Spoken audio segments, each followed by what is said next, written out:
நீங்கள் பார்த்துக் கொண்டிருப்பது உங்கள் விஜய். ஆர் வதனபூடனத்தின் ஆழ்பொருளெல்லாம் அறிவார், ஆரது சொல்நேரில் அனுட்டிப்பார், ஓருதோர் உண்டாகில் அத்தனகாள் உண்டமே, எல்லார்க்கும் அண்டாததன்னோ அது. இது ஒரு அழகான பாடல், உபதேசரத்தினமாலை பாடல். இந்த பாசுரத்தால் வச்சனபூடனம் என்னும் நூல் மிக உயர்வாக பேசப்படுகிறது. ஸ்ரீவச்சனபூஷணம் என்று கூறுவார்கள். வச்சனம் என்பது ஆச்சாரியர்களுடைய சொற்கள், அவர்களுடைய பேச்சுகள். அந்த பேச்சுகள், அந்த சொற்கள் அதையே முத்தாக, பவளமாக, ரத்தனமாக வைத்து கோர்த்து ஒரு ஹாரம் பண்ணினால் எப்படி இருக்கும்? முத்துக்களை கோர்த்து முத்துஹாரம் பண்ணி போட்டுக்கொள்கிறோம், ரத்தினங்களை கோர்த்து ரத்தனஹாரம் பண்ணி போட்டுக்கொள்கிறோம். ஆச்சாரியர்களுடைய சொற்கள், ஆச்சாரியர்களுடைய உபதேசங்கள் அதையே முத்தாகவும் பவளமாகவும் கோத்து ஒரு உயர்ந்த ஹாரம் பண்ணி போட்டுக்கொண்டால் எப்படி இருக்கும்? அதற்கு பணச்செலவே கிடையாது, ஆனால் முயற்சி தான் தேவை. இதை திருட யாரும் வரமாட்டார்கள், எப்போதும் நம்மிடத்தில் இருக்கும். இதை அணிந்து கொண்டிருக்கும் ஒவ்வொருத்தனும் மதிக்கப்படுகிறான். அப்படிப்பட்ட நூல்தான் வச்சனபூஷணம். பிள்ளை உலகாசிரியன் என்னும் ஆச்சாரியர் சுமார் 800 ஆண்டுகளுக்கு முன்னே வாழ்ந்தவர். 1205 1325 ஆண்டு வரை சுமார் 120-125 ஆண்டுகள் வாழ்ந்தார். அந்த சுவாமிதான் இந்த வச்சனபூஷணம், ஸ்ரீவச்சனபூஷணம் என்னும் நூலை இயற்றியுள்ளார். அந்த நூலில் அந்த சுவாமி கூற வந்ததே, ஆச்சாரியர்கள் சிறப்பானவர்கள். அதிலும் நமக்கு யார் பஞ்சசம்ஸ்காரம் பண்ணி வைத்து திருமந்திரம், துவயம், சரமஸ்லோகம் ஆகிய 3 ரகசியங்கள். எப்போ ரகசியம்னு சொல்கிறேனோ சுலபத்தில் அறிந்து கொள்ள முடியாது, கஷ்டப்பட்டு தான் தெரிஞ்சுக்கணும். இந்த 3 ரகசியங்களும் கிடைச்சுட்டால் இது சிறந்த மந்திரங்கள். உங்கள் ஒத்தொத்தரிடத்திலையும் வேண்டுகோள், இந்த 3 மந்திரங்கள் கிடைக்க வேண்டுமானால் கிழையே கேட்டுக்கொண்டபடிக்கு ஒருத்தொருத்தருக்கும் ஆச்சாரியன் இருக்க வேண்டும். அந்த ஆச்சாரியனிடத்தில் பஞ்ச சம்ஸ்காரம் பண்ணிக்கொள்ள வேண்டும். அதாவது சக்கரப்பொறி, சங்கப்பொறி ஆகியவற்றை தோளில் இவ்விடத்திலே ஒத்தி கொள்ளுதல். ஆச்சாரியன் அதை பண்ணிவிடுகிறார். அது நம்ம அனைவருக்கும் ஒரு காப்பு. அது நமக்கு முக்தி பெற்று கொடுக்கக்கூடிய ஒரு சிறந்த மார்க்கம், எளிதான மார்க்கம், ஒன்றும் கஷ்டம் இல்லை. அதற்கப்புறம் பஞ்சசம்ஸ்காரம் பண்ணிவிட்டா ரொம்ப கஷ்டமாக இருக்கும் அப்படியெல்லாம் இல்லை. நேர்மையாக வாழணும், பண்போடு இருக்க வேண்டும், பெருமானே அனைத்தும் என்று நம்பிக்கையோடு இருக்க வேண்டும். பிறரை மனத்தாலோ உடலாலோ பேச்சாலோ துன்புறுத்தக்கூடாது. இதை போல சில சட்டதிட்டங்கள். முக்தியைத்தான் எதிர்பார்க்கணும், உலகச் செல்வத்தை கேட்டுவிடக்கூடாது. இதில் இப்போ எல்லாருக்கும் ஆசை தானே. உங்களுக்கு மட்டும் ஏதான கருத்து வேறுபாடாப்போ பிறத்தியார துன்புறுத்தணும்னுட்டோ, பக்தி இல்லாதவனாக இருக்கணும்னுட்டோ, பெருமானே ஆசை வச்சு மற்றொன்னே ஆசை வைக்கணும்னுட்டோ, மோட்சம் வேண்டாம் இன்னொரு பிறவி கொஞ்சம் பணக்காரனாக பிறந்தா தேவலேன்னுட்டோ, இப்படிலாம் யாருக்கும் இப்போ நமக்கு ஆசை இல்லை. எத்தனை லட்சம் மக்களுக்கு பெருமானை அடையணுங்கிற விருப்பம் இருக்குது. அப்போ அவர்களுக்கெல்லாம் வழி பஞ்சசம்ஸ்காரம் பண்ணிக்கொள்ளும் எளிதான வழி. இது பாஞ்சராத்திர ஆகமத்திலும் சம்ஹிதைகளிலும் வேதங்களிலும் சிறப்பாக கூறப்பட்டது. ஆச்சாரியனிடத்திலே செல்லுகிறோம்.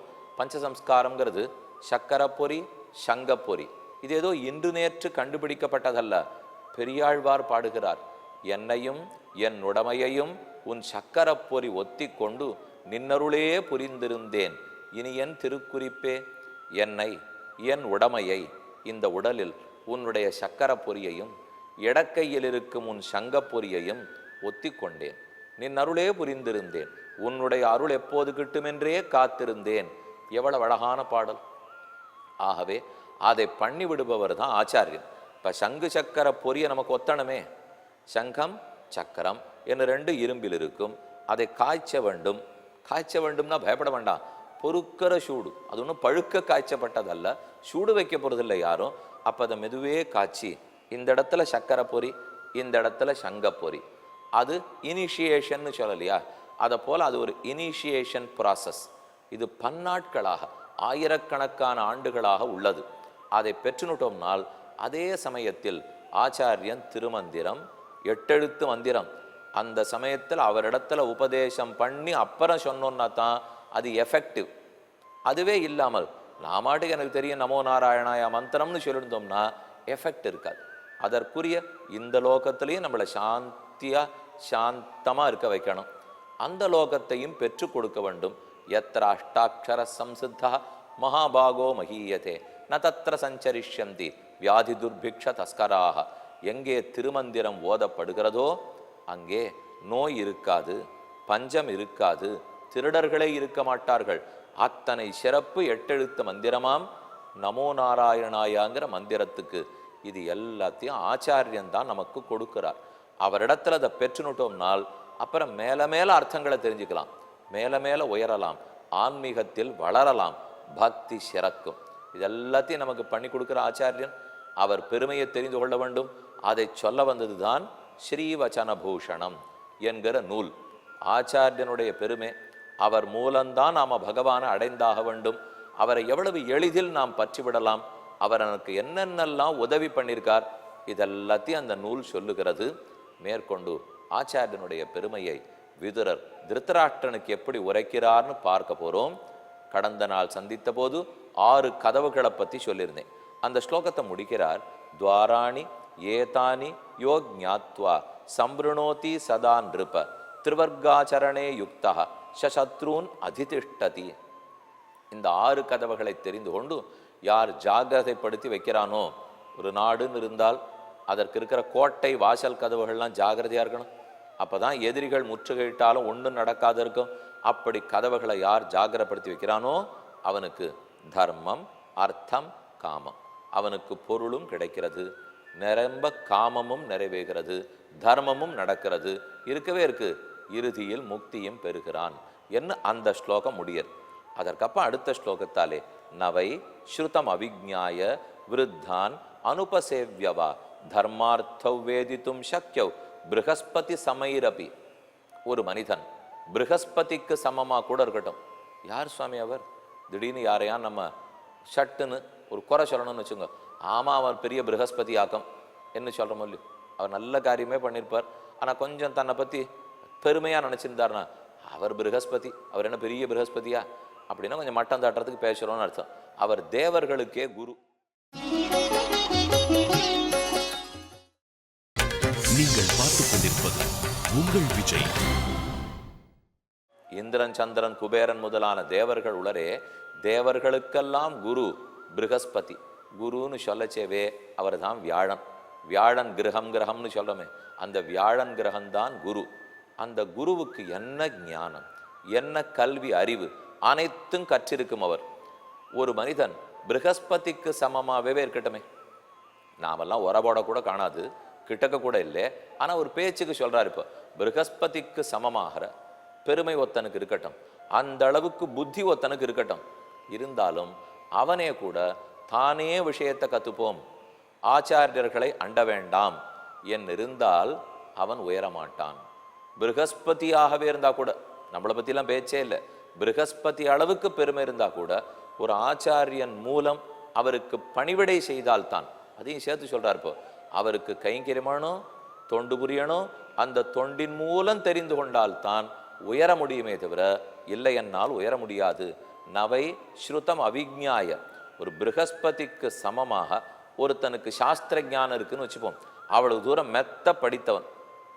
அப்படி இருக்கிறவர் கூட வயசானவர்களுக்கு சேவை புரியாமல், ஆச்சாரியர்களுக்கு சேவை புரியாமல் ஏதோ தர்மமோ அர்த்தமோ ஞானமோ பெற்றுவிடலாம் நினைத்தால் கிட்டாது. பெரியோர்களை வணங்கணும், அவர்களுக்கு சேவை புரியணும், அவர்கள் மூலமாகத்தான் பெருமான நம்மால் அடைய முடியும். இதுக்கு தான் கிழியே சொன்னேன், எப்பேற்பட்டவராக இருந்தாலும் ஒரு ஆச்சாரியனை பற்றியே ஆக வேண்டும். நாம் ஒத்தொத்தரும் அவரை தேடிக்கணும். அநேகமாக நம்ம குலத்திலே நம்முடைய குடும்பத்திலேயே இன்னார் தான் ஆச்சாரியன் என்கிற வழக்கம் இருக்கும். இப்போ வைணவ மரபில்னு பார்த்தீர்களானால் 74 சிம்மாசனாதிபதிகள் ஆச்சாரியர்கள். ராமானுஜர் 74 பேரை ஏற்படுத்தி வச்சார். ஆங்காங்கே ஒரு மாநிலத்தில் ஒத்தொத்தர், ஒரு டிஸ்ட்ரிக்டில் ஒத்தொத்தர், அப்படி பல இடத்திலும் இருக்கிறார்கள். அவர்கள் மூலம் நாம் இனிஷியேஷன் பெறலாம், அவர்கள் மூலம் பஞ்சசம்ஸ்காரம் பண்ணி கொள்ளலாம். அப்போ அவர்கள்லாம் ராமானுஜருடைய அருளை, ஆழ்வார்கள் அருளை, பெருமானுடைய அருளை நம்மிடத்தில் கொண்டு வந்து சேர்க்கும். அவர்களை பற்றி சுலபமாக முன்னுக்கு வந்துள்ளலாம். ஒரு குடும்பத்துக்கும் நான் இன்னாருடைய சிஷ்யன் அப்படின்னு சொல்றது உண்டு. இப்போ இன்ன ஜீயருக்கு நான் சிஷ்யன், இன்ன ஆச்சாரிய புருஷருக்கு நான் சிஷ்யன், இன்ன சுவாமிக்கு சிஷ்யன். அதுக்கு திருமாளிகைன்னு சொல்லுவா. இப்போ ஆச்சாரியன் சன்னியாசியா இருக்கார், மட்டாதிபதியா இருக்கார்னா அப்போ இன்ன மഠத்தினுடைய சிஷ்யர்கள். ஆச்சாரியன் இப்போ சன்னியாசியா இருக்கார், ஆசிரமம் வச்சுருக்காரா, ஆசிரமத்து சிஷ்யர்கள். ஆச்சாரியன் திருக்கல்யாணம் பண்ணிக்கொண்டு கிரகஸ்தராகவே உள்ளாரா, இன்ன திருமாளிகை சிஷ்யர்கள். அப்போ திருமாளிகை சிஷ்யாள் எங்கள் குடும்பத்துக்கு இவர் ஆச்சாரியன், ஆசிரமத்து சிஷ்யாள் எங்கள் குடும்பத்துக்கு இவர் ஆச்சாரியன், மடத்து சிஷ்யர்கள் எங்கள் குடும்பத்துக்கு இவர் ஆச்சாரியன் என்று உண்டு. அப்போ அந்த தகப்பனார், அந்த பிள்ளை, அந்த பிள்ளை, அந்த பிள்ளை, அவர்களெல்லாம் அந்த ஆச்சாரிய புருஷர்களை சேர்ந்தவர்கள். அவர்கள் தான் அவர்களுக்கு உபதேசம் பண்ணணும். ஆச்சாரியனுக்கு பர்டன் அதிகம். பர்டன் அதிகம்னா பொறுப்பு அதிகம். ஏன்னா இந்த இத்தனை சிஷ்யர்களும் மோட்சம் போக வேண்டிய பொறுப்பை ஆச்சாரியன் ஏற்றுக்கொள்கிறார். இப்போ விதுரர் திருத்தராஷ்டிரனுக்கு சொல்ல வர்றது என்ன, திருத்தராஷ்டிராவும் ஆச்சாரியன் எங்கே, அவர் சொன்னதை நீ கேட்கணும் இல்லையா. இப்போ எதுக்காக இந்த சப்ஜெக்டே இன்ட்ரடியூஸ் பண்ணுறாருனால், ஆச்சாரியன் இடத்துல நாம் எப்படி ஒரு தொடர்பு வச்சுக்கணும்னால், நமக்கு ஒரு சந்தேகம் ஏற்படுறது. வாழ்க்கையில் இப்படி போகணுமா, இப்படி போகணுமா, எப்படி போகணும்னு தெரியலையே. அந்த சமயத்தில் அபிப்பிராயம் கேட்போம். சஜஷன் கொடுக்கறதுக்கு 100 பேர் வருவா, ஒன்று இல்லை 2 இல்லை. ஏன்னா அது ஃப்ரீயாக இருக்கும் இல்லையோ. சஜஷனுங்கிறதே லோகத்தில் எப்பவுமே ஃப்ரீ. ஒன்று ஃப்ரீலி அவைலபிள். எல்லாம் வேண்டிவா, வேண்டாதவா, நெருக்கமானவா, தூரக்க இருக்கிறவா, மொத்த பேரும் நீங்கள் இப்படி பண்ணியிருக்கணும், அப்படி பண்ணியிருக்கணும், இப்படி பண்ணியிருக்கணும். அநேகமாக காரியம் முடிஞ்ச அப்புறம் சஜஷன்ஸ் வரும். எங்கிட்ட சொல்லியிருந்தீங்கன்னா இது ரொம்ப நன்னா பண்ணி கொடுத்துருப்போன்னுவா. ஆனால் ஒன்றும் பண்ணியிருக்க மாட்டா. முன்னாடி சொல்லியிருந்தால் கூட ஒன்றும் நடந்திருக்காது. ஆனால் என்னமோ திரும்ப திரும்ப என் இடத்துல சொல்லியிருந்தா இப்படி பண்ணியிருப்பேங்கிற அளவு இல்லையோ. சஜஷன்ஸ் நிறையா இருக்கும். சஜஷனை கேட்க கேட்க நம்ம தான் அதை ப்ராசஸ் பண்ணி பார்க்கணும். நமக்கு சென்ட்ரல் ப்ராசஸிங் யூனிட் மனசு இருக்குது பாருங்கள். புத்தி மனசில் போட்டு அதை ப்ராசஸ் பண்ணி இவர் எப்படி சொல்கிறாரு, எப்படி சொல்கிறாரு, எதுக்காக சொல்கிறார். அப்புறம் மெதுவாக யோசிச்சா தோணும், ஓஹோ இவர் ஏதோ தனக்குன்னு ஒரு உட்கருத்தை வச்சுன்னு இப்படி சொல்லியிருக்காருனா, எனக்காக அவர் சொல்லலை, தன்னன்மைக்காக இப்படி சொல்லிட்டார் பொருளுக்கு தள்ளு, வேண்டாம் வேண்டாம் வேண்டாம்னா கடைசியில் எல்லாரும் சொல்கிறதையும் தள்ளுவோம். நமக்கு ஒரு ஆச்சாரியன் இருந்தார்னு வச்சுங்க, அப்போ அவர் கேள்விக்கே இடமில்லாமல் எனக்கு நன்மையை சொல்லிவிடுவார். இதுதான் உனக்கு நன்மை. நாம அவரிடத்துல எப்படி தொடர்பு வச்சுருக்கணும்னா, சந்தேகமே படாமல் அவர் சொன்னதை அப்படியே கடைப்பிடிக்கிற நிலைமையில வச்சுருக்கணும். அதுதான் ஆச்சாரியனுக்கு சிஷ்யனுக்கு இருக்க வேண்டிய தொடர்பு. பல இடத்துல நம்ம பார்த்துருக்கோம். இப்போ ஆச்சாரியன் சொன்னதை கேட்கணும். தசரதனுக்கு வசிஷ்டர் குலகுரு, ராமனை கொடுன்னு விஸ்வாமித்திரர் கேட்டார். தசரதன் மறுத்து விட்டான்.